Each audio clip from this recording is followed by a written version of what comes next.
मुलांची इच्छा खूप आहे, परंतु मन तयार होत नाहीये, सबकॉन्शियस माइंड त्यांना सपोर्ट देत नाहीये.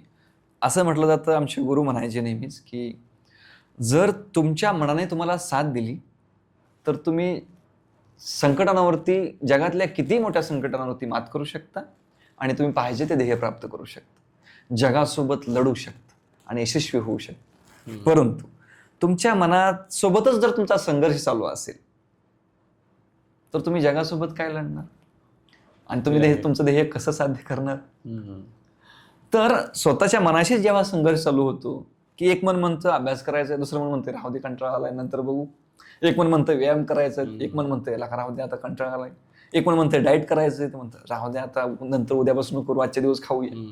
तर हे मनाचा जो संघर्ष आहे, तो संघर्ष जर मिटवला, आपल्या मनाला जर आपल्या विचारांसारखं केलं, त्याच्या perception, belief, emotion, point of view जर पॉझिटिव्ह बनवल्या, जशा आपल्याला आहे पाहिजे आहेत तशा अपेक्षित बनवल्या, तर मुलांच्या जीवनामधील प्रॉब्लेम दूर होतात. ओके. तर या ठिकाणी जे आहे त्यांच्या सबकॉन्शियस लेवलला काही प्रॉब्लेम आहेत, ते सबकॉन्शियस लेवलचे प्रॉब्लेम दूर करण्यासाठी या ठिकाणी उपयोगी पडते हिप्नोथेरपी.